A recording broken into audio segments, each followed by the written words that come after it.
The Gospel according to Luke, Advent Calendar, Day 18.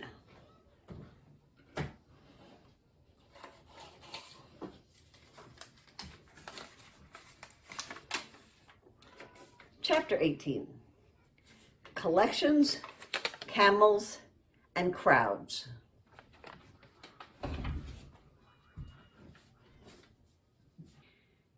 Jesus wanted to remind his disciples to pray and not to give up praying when things got tough. So he told them this story. Imagine a judge, a mean old man who doesn't care about people, who doesn't care about God. Now, imagine a little old lady whose husband had died. She keeps going to see the grumpy judge and saying, "Make sure I'm treated fairly in court." To start with, the judge just ignores her. But when she just won't go away and keeps on coming to see him with the same requests, eventually he gives in. "If I don't give her what she wants, I'll never get rid of her," he says. "Think about it," says Jesus. "If even a grumpy old judge helps a woman in need, how much more will God look after people he loves every day and every night? Of course, he will always help them. But when his kingdom comes, will he find anyone who really believes?" "Let me tell you another story," said Jesus. "Imagine two men going to the temple to pray. One of them is a Pharisee. The other is a tax collector. The Pharisee thinks he's wonderful and thanks God that he's not like the dreaded, slimy tax collector over there. Then he tells God about all the wonderful things he does for him every week. The disciples pictured the Pharisee in their minds. They knew plenty of people just like him. The tax collector thinks he'll never be good enough for God. He tells God how sorry he is for all that he's done wrong and begs God to forgive him. Who do you think pleased God? The tax collector, of course. If you make out that you're more important than anyone else, you'll soon learn that you're not. But if you're humble and honest, that's what God is looking for. While the disciples were listening to Jesus, a crowd of people had gathered around him. People had brought their kids along because they wanted Jesus to pray for them. They were seriously noisy, crying and yelling, playing and running all around the place. "Did you make that noise? That's not fair. Oh, that's my toe. Get off. I need to sit down." Some of the disciples had been quietly telling these people to go away. Shh, and stop bothering Jesus. "Hey," shouted Jesus, "don't send them away. Let the children come to me. Don't tell them to go away. They're part of God's kingdom. In fact, there's so much to learn from them. It's hard to get into God's kingdom unless you're just like a child yourself."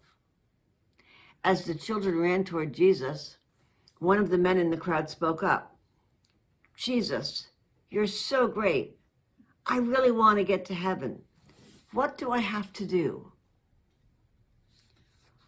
"Why do you say I'm great? Only God is great." Jesus answered the man. "You know God's rules, don't you?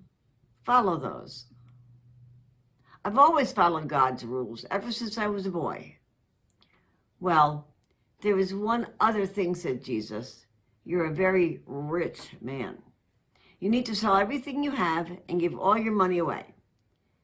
And then you'll be rich in heaven. Then you can come and follow me." "Oh, not so simple." The man's face fell. He didn't even want to think about giving all his money away, let alone all his super awesome stuff. It's so hard for a rich person to get into God's kingdom. In fact, it'd be easier for a camel to squeeze through the eye of a needle, said Jesus. "What?" The crowds were murmuring. "Well, that's it then. How could anyone ever be saved? Camels are big and fat.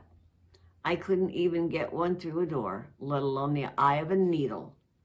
Jesus turned to face them all and said, there are so many things that God can do that people can't do.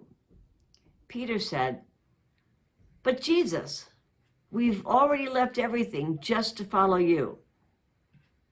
Those who leave everything behind to follow me will be given good things by God, both now and when his kingdom is near. Sell everything? That's a pretty big ask, don't you think?